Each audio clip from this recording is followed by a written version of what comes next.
At InDigital, we know that public safety professionals hold themselves to a high standard. In fact, standard doesn't do it justice. In over 25 years working alongside you, carrying millions of calls over our IP networks, your dedication has inspired us. That's why our ESI Net goes beyond industry standards, not only i3 compliant, but designed to adapt to future development for a network you can count on when it matters most. Learn more at indigital.net. If Within the Trenches has ever taught you something, open your eyes to what it is like to be a 911 dispatcher, or has inspired you to become one, then help support us and join our Patreon. Get exclusive bonus content, one-of-a-kind swag, discounts on merchandise, ad-free early access to new episodes, and much more.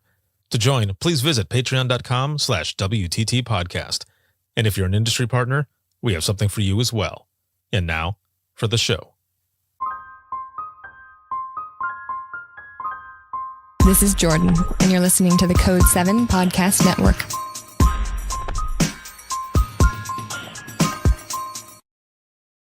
Warning. This episode contains the 3 A's of podcasting: adult content, adult language, and awesomeness. You've been warned.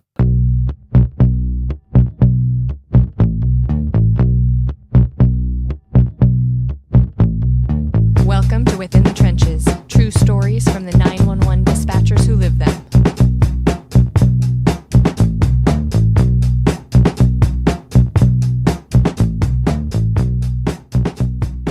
Hey, what's going on? This is Ricardo with the Code 7 Podcast Network, and this is going to be Within the Trenches, true stories from the 911 dispatchers who live them. This episode is sponsored by InDigital, a leader in next-gen core services, and a big shout-out, as always, to subscribers of the podcast, whether you are on Circle, Patreon, or on Facebook. Thank you so very much. I would not be able to do what I do if it wasn't for all of you, but especially all of you who are currently watching, listening, supporting, and sharing. Thank you very much. It is November 6th, 2024, and this is going to be episode, I don't know, maybe 574, 575, something like that. I have a bunch of episodes that I am recording. I am out here in Cobb County in Georgia, and I'm teaching and also recording episodes. So this has been a lot of fun. I taught the first 8-hour course yesterday. I will be doing the next one tomorrow. We had a lot of fun. I was standing all day. When I got back, I was in pain because I'm old. But I did some yoga, I did some stretching, so I feel a lot better. But I am here with my next guest, and I am excited to have her with me. And her name is Lindsey. She's a supervisor in the Employment Relations Unit. I'm glad that I got that out because I almost bit my tongue just now. And she's with Cobb County 911 out of Georgia. Hello, and welcome. Hi, Ricardo. Thank you. I am glad to have you on here. We were already talking and joking around already, and I felt like, man, we could have been like coworkers. Like, I think we would have had fun. Like, they would have been awesome.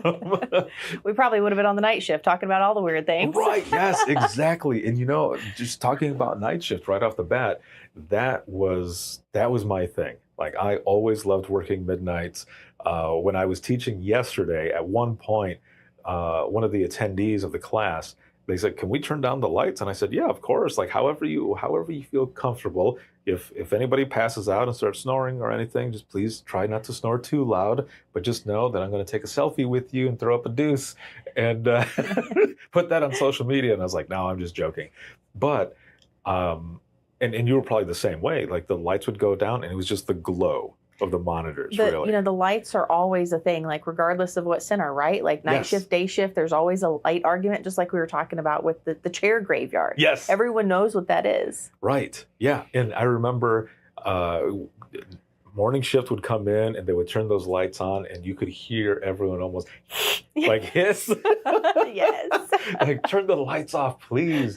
Like, you need to calm down with your chipperness coming in here and everything. I need some more caffeine or whatever. So have you worked like midnights all the time or? No, so I started out my career working days on the weekends at a private EMS company. So it was kind of a weird gig, like just 2 12-hour shifts on the weekends. Wow. And then as I moved into doing EMS, that was like contracted for the county. So it still wasn't, technically public sector, but I went on night shift for like 7 years.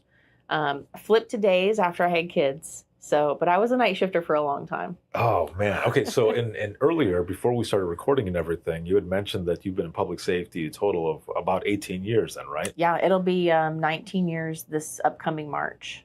So how did you get in public safety to begin with? Was it a Total accident. Oh, I was just going to say, do you come from a public safety family or you just kind of jumped in? My mom is a nurse, so I had some of the medical background. Yeah. And my dad was a dental technician, so he made like teeth and bridges before, computers printed them. Oh, wow. Yeah. And so I didn't really come from public safety at all. I started college and I was my second year in college. So like right out of high school, went in full time and I was working part-time at Target.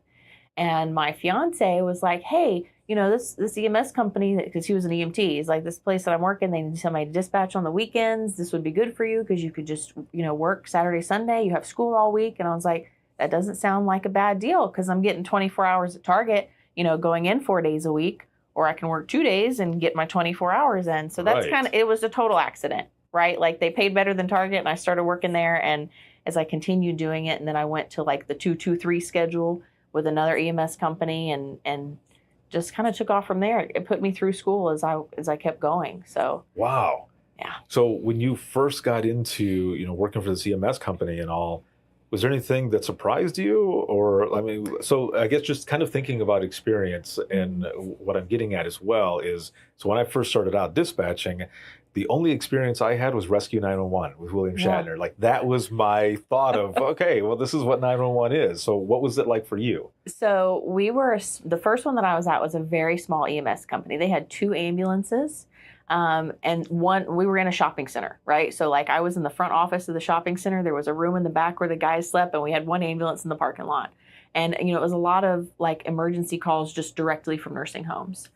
It was always weird to me that I woke them up in the middle of the night and they didn't come running down the hallway. I'm like, why aren't you guys hurrying? It's chest pain, so that was something to get used to, right? Like they're not going to run to calls. Right. We signed out drug boxes. So here I was like a 20-year-old and I had no idea what I was doing, but they had them sealed, like it was still legal. But hey, I need a new drug box, and I would sign it out to them and put the seal on it, and so that was a new experience because I thought, is this legal? Like, wow, wow, okay, yeah. So it was interesting, and being the only person in the office, there was a lot of independence, right? Because you were solely responsible for the phone. They put a phone in the bathroom, so if you had to get up, I was just about to ask, like, yeah, how does that work? There was a phone in the bathroom, so it was a very old school way of dispatching that thankfully we don't have so much anymore now. Right, You come into doing this, there's somebody to at least relieve you for a potty break. That is hilarious because so when I first started out, like I mentioned before we started recording, I was by myself. So I was at the Smalls PD where I started in Central Florida. It was me by myself for 8 hours. So when you talk about bathroom breaks, I can't. I've said this before, and I always think, why are you saying this? But I remember going on the radio, and it would just for as an example, I would say, like Frostproof 107, go ahead. Just be advised, I'm going to be down the hall 10-7. And of course, the jerk officer, joking around, of course, would say something to the effect of, copy Frostproof, you'll be 10-7 down the hall for Code Brown. I'm like, oh my God. Right, yes. I and knew was that's like, what he was like, okay, Thanks for calling me out. right. But because later on they would come by and they'd be laughing or whatever. And I would say, dude, the chief listens to the scanner all the time. I'm like, why are you saying stuff? But I also remember going to the restroom one time and coming back. And the way it was in this little PD, people could walk in to make complaints. So I think it was on the weekend, and I went to use the restroom, and I come back, and I didn't hear anybody walk in. So I'm walking towards back where my seat is, and I turn around, and I look, and there's someone standing there, and I was like, good morning. And they're like, yeah, good morning. And I said, how long have you been standing there? And the person leans in and kind of smiles and says, long enough. And I went, oh, no. Like, okay, thank you for that. How can I help you? So yeah, it was like that. I didn't have a phone in there. I would have to take a radio with me just in case, handheld and stuff. But I always, when I speak to people who have worked at a company, whether on the private side, public, however, that are taking medical calls all the time, I have to applaud you because I loved working phones. I loved working radios, but I would rather take different calls versus medical after medical after medical after medical. It sounds like it was maybe not nothing for you, but it was what you did. It was all medical, and they would also, like during the week, have scheduled transports. So you had to do both. Like you had some that did emergency calls, but then you had others that you had to schedule and plan out their whole day and say, okay, these are your 6 transports. And they're inevitably calling you on a phone or a Nextel or something while you're trying to deal with the emergency stuff too. The Nextels, the walkie-talkies. Yes. So then you're trying to juggle between like, okay, but you have real emergencies and I got to get your timestamp on it. And, you know, I definitely think that being the only person in a small office or, you know, small county, anything, you get so many skills for being independent, right? Because you have to do all the things. Yes. And is that what makes us resilient in doing this for so long? You know? You're like, hey, this isn't bad. There's somebody else to help me now. Right. Yes. You're like, yay, help. So how many years did you do that before you got into, you know, a dispatch where now you're taking calls more than just EMS? 2006 to 2012 was my time in private EMS. And in 2012 is when I went to work for just a fire rescue, but it was for the county. Yeah. So it was still medical, right? It was still doing medical stuff, but then it was the new adding of learning fire. And then I came back to private EMS for a little while, and I started here at Cobb almost 10 years ago. So that's when I learned PD. Oh man. Okay. So let's kind of break this down. So you had EMS that whole time, and then you get into fire and EMS. What were some of the differences there then when you're now doing this with fire as well? So like we kind of talked about, I went to a different state. Yeah. So not only was it just a culture shock of being in a different state and in a different, you know, totally different organization, but adding in the fire was something I had never really had before. So their transports were different. You know, like some people contract and have their own ambulance service. Some people do their own transports. So that was the change that I had, was going from being the contracted provider for 911 to now we are fire rescue and we do our own transports. So that was kind of an adjustment for me because I saw how many calls fire went on that was odd to me. That before maybe we made an ambulance only type of call. And, yeah. But it was a good way for me to slowly add in those skills. Was it overwhelming at all ever? Not so much with going to fire rescue because we were in a rural county. So it was enough that I could kind of, you know, slowly acclimate to. It was overwhelming when I came to Cobb because I had never had PD before. So let's get to that part now. So you're fire and EMS, you go back to EMS, and then you come to Cobb, and now you're adding the PD piece. Yes. So now what is that like? And also, when you're first coming in, did you get a chance to do like kind of a sit along and observe and see how that was? And if you did, what was that like?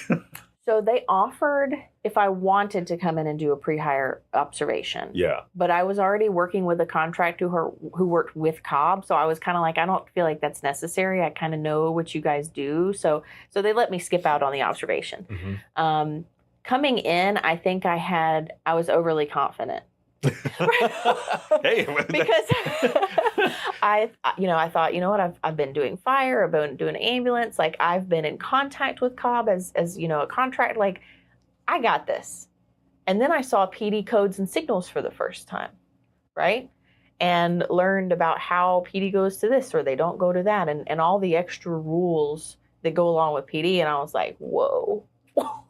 Oh man, this is a whole new world. Like I thought that, you know what, a dispatcher is a dispatcher and I can dispatch. And then I came in and I was like, I don't know how to talk in codes. Like everything's been plain speak, right? Yes. So that was learning that, and then not talking to PD like they were firefighters. They don't like that. Yes. Even in simple things, you know, giving them a call and then saying, show you out, you know, 0200. And they're like, don't give me times. I don't want that. That's a fire thing. Right. So you're kind of almost in a way just kind of deprogramming or resetting yourself into this, just getting acclimated with this whole new system now that you're doing. Like one piece, or two pieces rather, Right. EMS and fire, you pretty much have down, right? But now you've got PD, you're adding it in, there's a new dynamic, plus there's more people that you're working with. Mhm. And that is even more different because you got to figure out how they work Yes. in certain aspects of it. Because I had always been in centers that had between, one, me, or up to 5 people. And then coming to Cobb was a lot more than 5 people on the floor. Yeah, you've Right. got what, like 26 or so At people least. almost. And so when I was talking to Jasmine earlier in the last episode, I told her, I said, I went from being just me working by myself for 8 hours to now working with a minimum of 3 for 12 hours. So thinking about working with about 26, I think in North Carolina, when I was out at Raleigh Wake teaching out there and stuff, they have about 36 or so on the floor as well. So, there, and I've been in your dispatch center and I've kind of imagined myself sitting at that console and just like kind of looking up and you can see, just kind of everybody there. Yeah, It's Yeah. This is a whole different world when you're It's- with a team now. exactly. And, like on night shifts, when I had done it previously, we had 2 or 3 people. So you sit, like you said, you sit with somebody for all night and, Yeah. and it's just a one-on-one conversation. Now you have 26 people in the room and it's like, well, you don't want to have a one-on-one conversation and start a click. And then some of those things just kind of naturally happen in the Right, group of yeah. people. So it's a lot more to adjust to. So how long was the training process when you came here? So it was about 18 months until I was released. I started in May, and I want to say around October or November, like of the next year, is when I was completely released. So, Wow. That is, see, and that's hard for me to fathom as well, because when I went from the single PD to the central dispatch, it was like 3.5, 4 months was my training.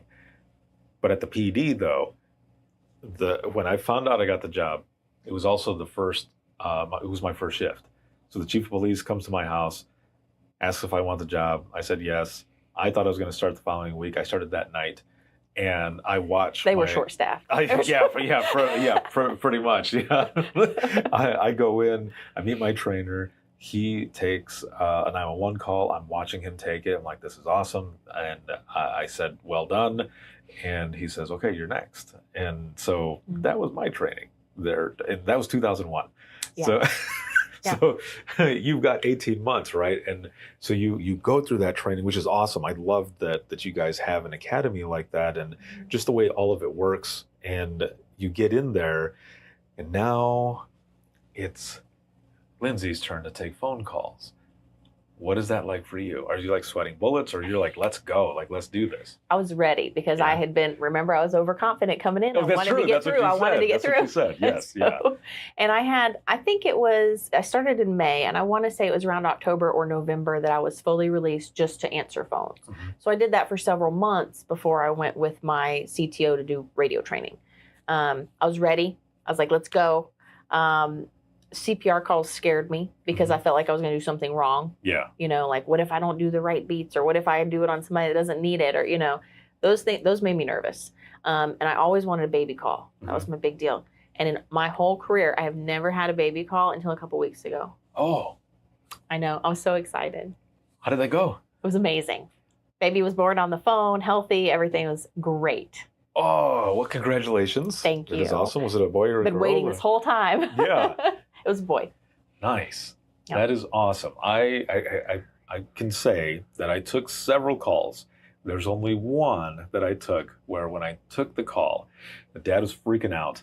And he goes, the baby's crowning is like halfway out. I'm like, the baby's basically born. Like, I Right. should get a pin for that. Like that. I'm staying calm, doing what I'm supposed to be doing, right? But in the back of my head, I'm doing backflips. I'm like, I'm going to get this pin. Yes. But then I hear dad huffing and puffing. And I thought, well, that doesn't sound like Lamaze breathing. So I don't think he's doing that. I said, sir, are you okay? Like, what are you doing? And he goes, and I said, are you running right now? And he goes, yeah, I'm running. I said, you left your wife? And he goes, yeah, I did. I said, why? Like, where are you going? And he goes, I had to drop my kids off at the neighbor's.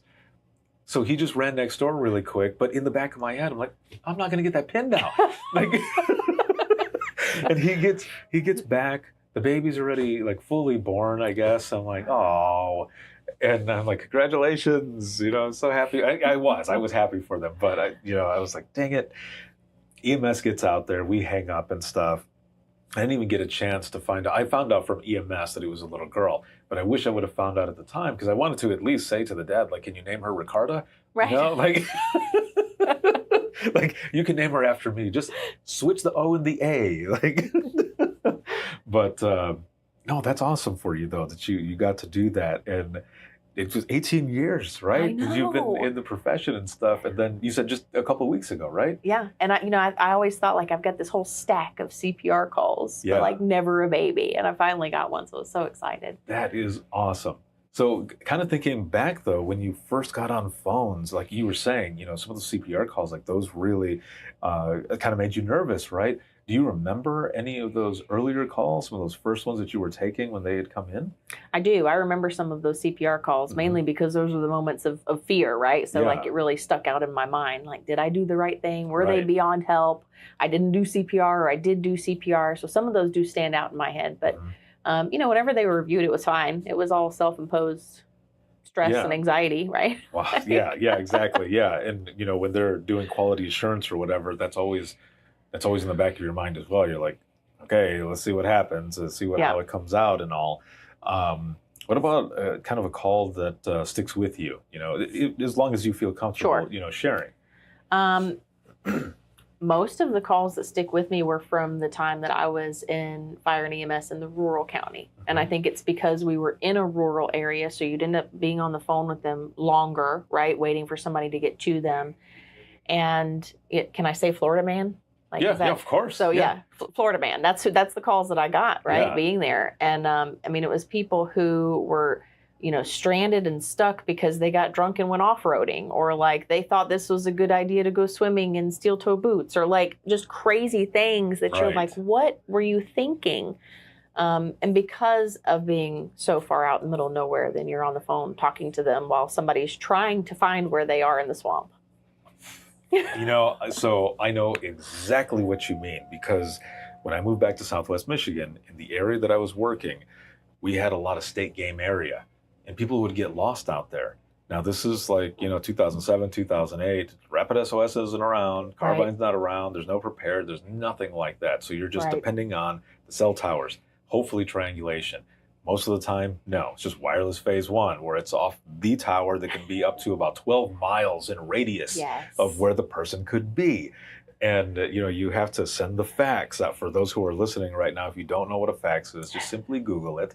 It's not as old as a rotary dial, but... We still sent them to the station. Yes. But you would have to send a fax out to the cell phone carriers to see if they could get a better location. But just in comparison with you talking about the swamp area, in the state game area, they wouldn't know where they were at. So we would have people looking for them, and we would say, especially if it was getting, evening time or getting, dusk or whichever, do you see the lights? Do you see lights flashing? Do you hear a siren? Start walking towards that. Like, that's how it was.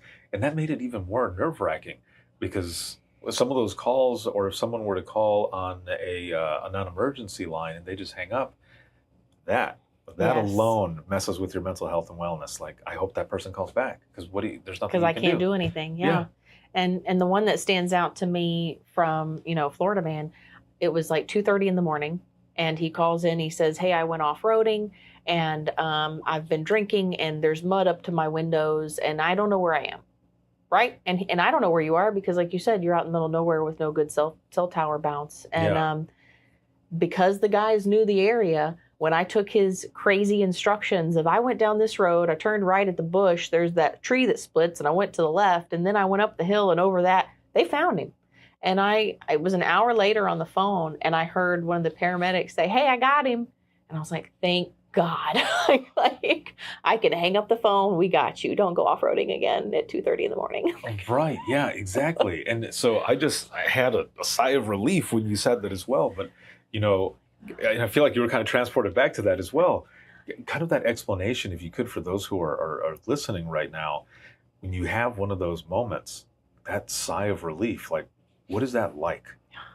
I think that all of the anxiety and pressure and adrenaline that builds up during the call, when you're just trying to handle it, you can exhale and let go at the end.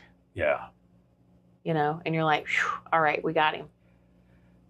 And it's almost like the adrenaline turns into euphoria, right? Because now you've gone from like panic and stress to it's all good. Right. It's the same feeling when you hear the baby cry, right? Like Yes. You're working through it and you're like, oh, good, they're out, right? Yes. And it's that up exactly. and down of adrenaline, euphoria. And if you're sitting in your seat for 12 hours, you can't burn it off. This is true. Yeah. Right? I remember some of the calls like that. I would, after the call, after I heard, we've got them, or, you hear just a good outcome, which is not always the case in 911, right? Mm-hmm. Not that it's rare, like there are a lot of good outcomes, but the majority of the time it's the other way. And you're going to the next call and it just continues. But I remember some of those calls where I had that sigh of relief. I realized how close to the edge of my seat I was. Yep. And I would have to like scoot back because I thought, okay, I'm like climbing into my phone almost, and sometimes it feels like that, right? When you're talking with someone, and especially if it's a kid, Mm-hmm. you almost want to reach through the phone and just like kind of hug them or pull them away from whatever nightmare they're going through. But you're the one who's there, just simply listening and trying to be a guide. Right. And help as much as possible. I definitely lean in. I know I do that. Yeah. Especially when, like even if you're working a radio, right? And you Mm-hmm. hear your officer's voice change or, get a little heightened and you're like, okay, I'm paying attention now. Right. You Yes. sit up straight, you lean in, you're like, what's spidey senses? Yes. Right? Yeah. You're hyper focused on whatever anyone is saying to begin with, right? But yeah, exactly. When you get those moments, you lean in and you're really like even more so in, like, especially because you don't want to hear someone yell over the radio because that's not always good, No. And I remember one, and this had a funny outcome in the end, but it was when I was first in training in the central dispatch, and I'm on phones and I hear the officer on the radio yell out, and right away everyone is at attention. We're like, oh my God, like you don't want to hear that, and we end up checking his status, and he goes, I'm fine. He goes, there's a freaking emu that just jumped over my cruiser. And we're like, okay, good. We're glad you're okay. But like, was there an accident or anything? And he's like, Where no. did the emu come from? Like, Yeah, well, so where he was driving, apparently in that area, there was an exotic like farm, I guess. And they had emus, and one of them got loose. They hadn't had the chance to call. And the trooper just happened to be passing by, and it jumped. He's like, it jumped over my cruiser, and it just freaked me out. We're like, yeah, you swore a lot on the radio, and we just wanted to make sure you were okay. So it's good when it's an outcome like that, but thinking about it, being at the edge of your seat or whatever, those are things you don't ever want to hear on the radio. Right. So these 18 years, all of the experience that you have, starting out in EMS, then EMS and fire, and then working in PD, what would you say? And it always, when the public hears this, it's like, huh? Like, what do you mean? But for us, like, we understand this. What would you say is your most favorite side? Is it police? Is it fire? Or is it EMS? Like taking those types of calls or even being on the radio. Which one do you prefer, I guess? 100% fire. I was Yeah, one of the 100%. fire. I was one of the fire communication specialists when Yeah. I was on the floor. So I did that so I wouldn't have to work PD. Nice. You gave me more time Yeah. on fire. But I also felt like my previous experience being, with fire rescue before is I could apply it better in that area. Nice. And don't tell my husband because he's a paramedic. So. Well, if he listens, he's gonna know. That is funny. Did you? So I guess, was there any parts of the transition when you were, like, I guess, kind of adding these other disciplines of public safety? I guess kind of like my question before or earlier on, was there anything that surprised you, especially when you're adding police now, when you're adding PD into that, or even on the radios? Like, was there any of that stuff that you thought, this was actually a little bit more different than I thought it was going to be? I definitely think it was PD because I had just done medical and fire for so long that was such a different animal. right? Like it operated differently. The codes and signals were different. There were things that I was surprised that PD didn't go to. Like, why did they go to this and not go to that? And why did the desk officer handle this? And my perception from the public was like, you call PD, they go, right? And then you start to realize all these other things that are just handled differently. Right. You know, maybe they call somebody on the phone and take a report, or send them to a desk officer, or say, you know, we have appointments for that. I'm like, what? So that was definitely my adjustment there. And, you know, my CTO was very patient because she knew I had previous. She knew that I had to unlearn some things and be deprogrammed to be reprogrammed. So she was very patient with me in doing that. That is awesome. That it is always good to have a CTO like that has that type of patience, because I just kind of thinking back when I was in dispatch as well, I remember there were a couple people who ended up coming from EMS or fire, and I would hear them as they're, you know, going through. Instead of, you guys have it electronically, we didn't have it electronically at the time. Our EMD was in a bunch of cards. Yeah. You know, we had the flip book and stuff, and I remember hearing this guy, and he would be giving instructions. I'm like, he's going back to his old training. Yes, exactly. Yeah. And then when he got off the call, I remember I had a talk with him, just a short talk. And I just said, I understand that, you know, that's what you did for years. You were hands-on and everything, but here it's different. And if you don't follow these protocols and procedures, dude, you're going to get sued, or we're going to get sued, or someone is going to get in trouble. And I'm just trying to tell you right off the bat. I said, I know it's hard because you're so used to being hands-on. And he agreed. He's like, I know. He's like, I went into that mode, and I caught it. I caught myself afterwards. I was like, I did hear you. You recovered. I said, but yeah, it's hard to make that transition sometimes. Yeah, it's a hard habit to break once they start answering phones and falling back into that to then undo it. Yeah, exactly. I've had a lot of fun having you on here, talking about your experience, getting to know you a lot more. So thank you for everything that you do. And as we go into the wrap-up of this episode, I have one last question for you. It's actually a question that I didn't mention, but it's okay. It'll be all right. No, I'm not prepared. I know, right? So the question is, you know, throughout your 18 years, you know, you've got this 18 years in public safety. If you could go back in time, though, to talk to yourself in the beginning of your career, what would you tell yourself? What is some advice you would give yourself? And of course, it's not to, in this scenario, it's not to change anything, because a lot of times, you know, things that we go through lead us to where we are today. You know, whether it makes us more experienced, you know, tougher, or whichever. Just to give yourself some advice. If you went back to talk to yourself in the beginning, what would you tell yourself? I think it would be to give myself more grace and not be so hard on myself.